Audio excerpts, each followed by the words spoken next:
Alrighty, welcome back, everyone. We just talked about Caleb Williams and some of the criticisms around him and how I don't necessarily think they're all that fair. But let's jump into recruiting and talk about a little bit of an update around the world of recruiting. It's been a wild couple of weeks as spring games have started to happen. You have big time visits, you have 40 different recruits on campus at one given time, and that makes ways for commitments, and they have started to roll in. So let's kind of roll through some commitments, then we'll get to some different rumblings in top fives and eights and tens and all the different things that have happened. And then we'll give you a little bit of an update on the Elite 11 camp, the elite quarterback camp that goes on in LA every year, and give you an update on what's kind of shaping up to be out there in LA. But let's start with the commitments, and one that happened, I think, literally right as I got off air when I was talking about recruiting the last time, was Landon Rink, a three-star D lineman committed to Texas A&M.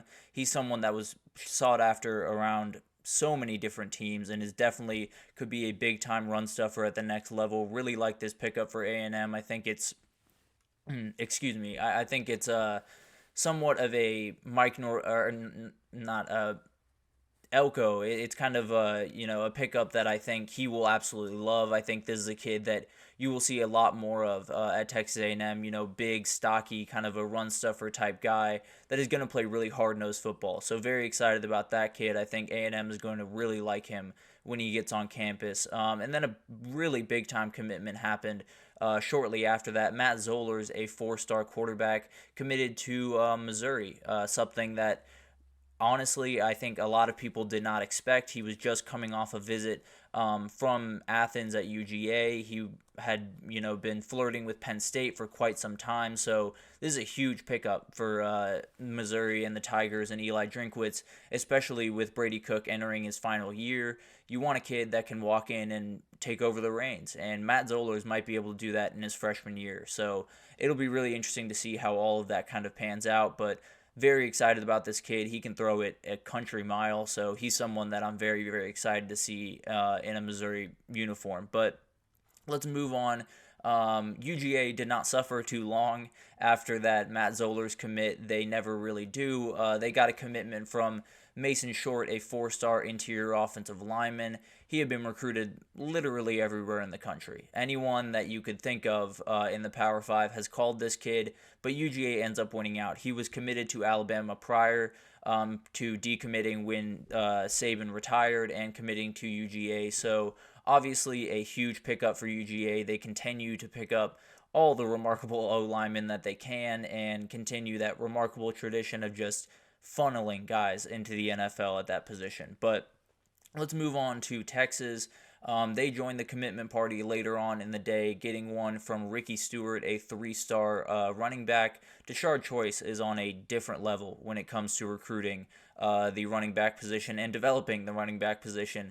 He's someone that got Jahmyr Gibbs to come to Georgia Tech for the first couple of years of his college career. Once Tashard Choice took the job at Texas, Jahmyr Gibbs found his way to Alabama for his final year, and Tashard Choice took over with Bijan Robinson and Roschon Johnson, two guys that are now in the NFL.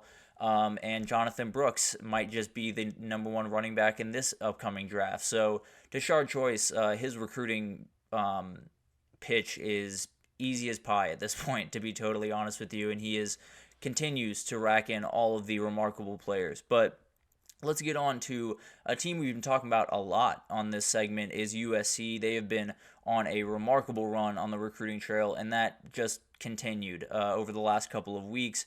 They added some offensive pieces this time around. They've been building out that defense more and more into what they need it to be, but he got back to the offensive side of the ball. Lincoln Riley did, where he's a little bit more comfortable. Got Dwayne Harris, a three-star athlete. Romero Ison, a three-star wide receiver. Both committed to the Trojans this week. And they also got Harry Dalton III, a four-star running back, into the mix. So tons of very, very talented guys. Three guys that absolutely will be in the mix in that Lincoln Riley offense coming down the road. So huge recruiting news in USC. Feels like it's happening every single day with them right now. They're just cooking. And then a couple other commitments. We had Luka Gilbert, a 4-star tight end, committed to Miami. Dylan Alford, a 3-star wide receiver, committed to Lane Kiffin and Ole Miss. And then Marcus Wimberly, a 3-star safety, committed to Oklahoma. So 3 other guys definitely to watch. Definitely will be on your screen sometime very soon on fall. And then let's get around to kind of some rumblings and some different things happening around the recruiting world. Some guys dropped their top 5. One of the top players in the country dropped his top 8. So I wanted to get to all that. But let's start with DeCorian Moore. He is an LSU commit right now, a top wide receiver in the country. He's just coming off a visit from Texas, and he was very, very impressed. So much so that Texas insider Eric Nahlin, who does a remarkable job over there at Inside Texas, put in a crystal ball for him to flip from LSU to Texas. So this one's going to be an absolute battle. I know he is on his way to Ohio State this weekend for their spring game. So this one's going to be a real fight between LSU, Texas, and Ohio State. It seems like those are the teams that are really going to be battling for his services. But a little bit more news around Texas and Ohio State and both of these circumstances, actually. Jamie French is someone we've talked about a little bit, a former Alabama commit. He was up in Ohio State last week, made his way down to Texas this past weekend, and it sounds like Texas has joined Ohio State and Tennessee in his top 3, so that will be kind of a 3-horse race the rest of the way, and that one will take some time as well, along with DeCorian Moore, both very, very talented guys. Whoever can get them will be getting elite wide receivers the second they walk on campus. And then Jordan Davison is someone we've talked about a little bit. Ohio State seemed to be in really, really good position. He was in Texas as well this past week and came away very impressed. Texas has always been in a good position with this one. When you have to charge choice, as we talked about, it makes it a little bit easier to be in good positions with running backs. So Jordan Davison, I think that's kind of a 2-horse race between Texas and Ohio State.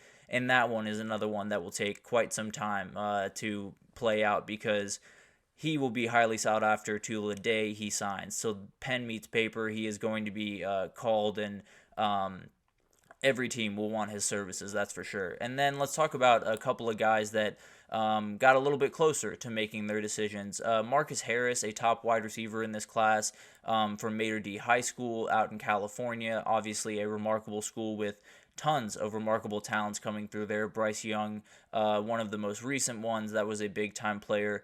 But he has dropped his top 5 schools. They are Oregon, Bama, Texas, Tennessee, and Georgia. So one thing that kind of stands out to me here is Tennessee is doing a remarkable job recruiting wide receivers. They are in the mix for all of these guys. Now, I think Marcus Harris is leaning a little bit more Texas. I think they have kind of the inside track here, but at the end of the day, this one is one that he will be hearing from all 5 of these schools pretty much nonstop until he signs. So definitely will keep my eye out on that one. And then Trey McNutt, the top safety in this group, one of the top players in the entire class, dropped his top 8, which consists of Ohio State, Michigan, Florida, Georgia, Tennessee, Oregon, A&M, and USC. So kind of all over the country, a little bit of a mixed bag there. I think Ohio State tends to have the advantage here because he is from Shaker Heights, Ohio.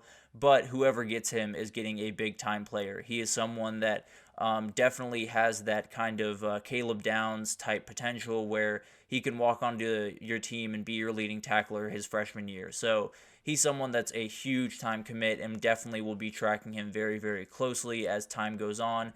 But finally, let's get to kind of the Elite 11 camps, give you an idea of where they're at. Elite 11 is kind of taking a regional tour around the country. They do this every year as they prepare for the Elite 11 finals in LA, and they made their most recent stop in Oxford, Mississippi this past weekend, and there were tons of stars at this thing, but 2 guys absolutely stole the day. Tremble Jones Jr., a Florida State commit and a 4-star recruit, and Deuce Knight, a Notre Dame commit and also a 4-star recruit. Both those guys were absolutely insane. Deuce Knight, I think, won Alpha Dog of the camp, which is essentially high honors there. And both of them got invites to the Elite 11 finals in LA. Huge for them.